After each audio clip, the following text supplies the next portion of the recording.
여러분 반갑습니다. 이번 영상은 한국의 20대는 한 세대가 아닌 두 세대이고 지금 20대 같은 경우는 아직까지 결혼을 대부분 안 했잖아요.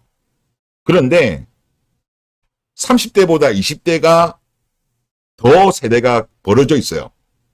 이것이 대한민국 혼인 감소와 저출산에 보다 부정적인 영향을 미칠 수가 있을 것 같다라는 거 가지고 한번 이야기해 보겠습니다. 예전에도 한번 제가 이야기한 적이 있는데 파이낸스 타임즈에서 최근 기사입니다. 스탠포드 대학교 연구를 인용해 가지고 보도한 적이 있어요. 한국의 성별 이년 격차는 극심하고 낮은 혼인율과 출산율이 어떤 원인을 제공하고 있다. 이런 분석이었는데 그때 당시 여기에서 분석한 건 18에서 29세 정치적인 이데올로기에 대한 성별 격차였습니다.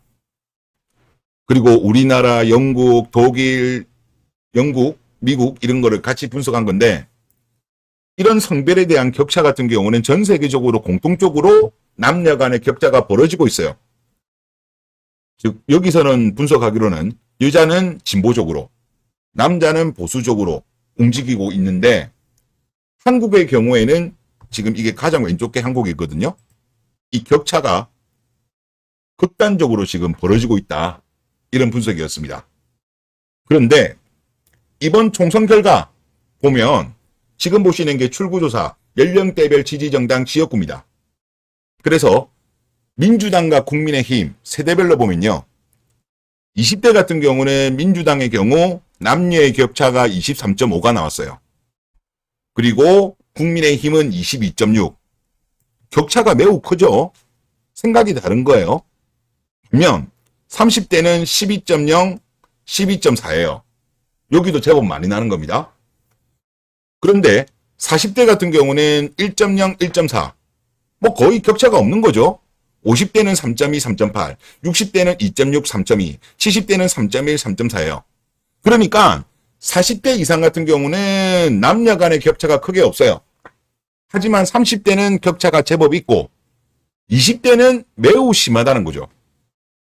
원래는 동세대 구성원들, 남녀는 동일한 성장 경험, 역사적 경험을 공유하기 때문에 비슷한 성향을 보이는 게 일반적인데 이런 일반적인 현상이 전 세계적으로 최근에는 그 G세대, 20대들 여기에서 지금 안 나타나고 있는데 우리나라가 가장 극심하게 격차가 지금 벌어지고 있는 거예요. 그래서 미국의 스탠포드 대학교의 분석은 지금 20대, 이 G세대는 한 세대가 아닌 두 세대로 봐야 된다. 이제 그렇게 분석을 한 거거든요. 그리고 2022년 대선, 그러면 2년 전이죠. 그때 당시는 어땠냐고 하면 이재명 후보, 윤석열 후보 이 두 분이 나왔잖아요. 그때 당시 이재명 후보를 찍었던 거를 기준으로 했을 때 남녀 간의 격차는 21.7이었어요. 그리고 윤석열 후보 같은 경우는 24.9였습니다. 격차가 매우 컸죠. 자, 30대 같은 경우는 7.1, 9.0입니다. 2024년도 총선 같은 경우는 12.0, 12.4였어요. 그러면 2022년과 2024년으로 봤을 때 30대의 경우에는 더 격차가 벌어진 거예요. 반면 20대 같은 경우는 거의 비슷합니다. 2022년 대선이랑 2024년 총선이랑. 그리고 나머지 40대 같은 경우는 지금 대선 때 1.0, 0.4, 50대는 4.9, 4.0, 60대 이상은 1.1, 0.6으로 40대 이상에서는 큰 격차가 없어요. 2022년 대선 같은 경우도 가장 격차가 적은 세대는 40대였습니다. 자, 그렇고 그리고 뭐 이런 상황이고 여기에 이제 파이낸스 타임즈가 그때 당시 분석했을 때 뭐라고 했냐고 하면 한국에서는 현재 젊은 남성과 여성 사이에서 심각한 격차가 존재하고 젊은 여성들 사이에서 FM적 가치관을 불러일으켰다. 그리고 이러한 한국의 극단적인 상황은 젊은 남녀가 갈라설 때 어떠한 일이 벌어질 수 있는지 다른 나라에 경고하는 역할을 한다. 한국 사회는 둘로 갈라져 있다.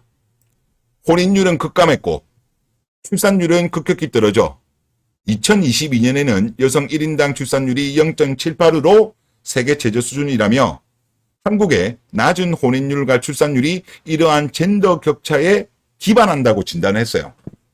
물론 다른 이유도 저는 있을 거라고 봅니다만은 이것도 영향을 당연히 저는 미쳤다라고 봅니다. 자, 만약에 여기 분석대로 남녀 간의 가치관 차이가 혼인 감소와 저출산에 악영향을 미쳤다라고 한다면 이거 간단한 문제가 아니에요. 자, 지금 대한민국의 혼인 감소와 저출산도 심각하잖아요. 그런데 여기 보시면 아시겠지만 우리나라는 지금 30대가 주로 결혼해요. 30대가 주로 결혼하는데 이 격차가 2022년 대선에는 그래도 한 자릿수였어요. 30대가. 그리고 이번 총선 같은 경우 해봐야 12.0, 12.4였습니다. 그런데 20대는 지금 격차가 거의 30대에 비해서 더블 가까이 나요. 즉 무슨 말이냐고 하면 지금 30대가 주로 결혼함에도 출산함에도 이미 10%대의 이념의 격차가 나오는데 이 상태 가지고도 합계 출산율이 2023년도 0.72가 나왔다라고 한다면 5년 뒤, 10년 뒤 남녀 간의 어떤 가치관 격차가 매우 심각한 현재 20대가 30대가 되었을 때는 더욱더 심한 혼인 감소와 저출산이 나타날 가능성이 있다는 거죠. 지금도 심각한데 더 떨어질 데가 없을 것 같은데 파이낸스 타임즈의 분석대로 뭐 다른 변수가 동일하다고 가정을 한다면 그냥 남녀 간의 가치관 격차가 유지된다면 정말 말도 되지 않는 저출산도 나올 수 있다는 거죠. 설령 남녀 간의 가치관 격차가 축소가 된다면 혼인 증가와 출산 증가를 기대할 수는 있을 것 같아요. 하지만 이 격차가 줄어들 가능성은 저는 별로 없어 보여요. 물론 이제 다른 변수가 생기면서 반등할 수는 있지만 가치관의 격차 축소? 쉽지 않을 것 같은데요. 그렇기 때문에 요즘 하여튼 뭐 느끼는 겁니다만은 특히 제가 요거 보면서 특히 많이 놀랐던 게 뭐냐면 대한민국은 국내혼으로는 뭐 정부에서 돈을 쏟아붓고 뭐 일가 가정에 양립을 한다든가 여러 가지를 한다고 한들 저출산 문제는 해결이 힘들어 보인다. 그리고 정부에서는 이걸 뭐 이민으로 뭐 해결해 보려고 노력을 하는 걸로 알고 있는데 우리나라 이민 메리트가 그렇게 없어요. 대한민국 지금 마탱이 가고 있는 거 전 세계가 다 알고 있는데 이민 오겠습니까? 잠시 그냥 몇 년 돈 벌고 그냥 자국으로 돌아가지? 그래서 한국이 이 문제, 인구 문제를 해결하는 방법은 아무리 생각해봐도 국제결혼밖에 없고 그리고 그 국제결혼이 이번에 이제 10%를 약간 넘겼잖아요. 이 정도 가지고는 안 된다. 20% 돌파를 해야지만이 어느 정도 개선 내지 해결이 되지 않을까 그런 생각이 듭니다. 네, 이번 영상도 국제결혼이 답이다로 마치겠습니다.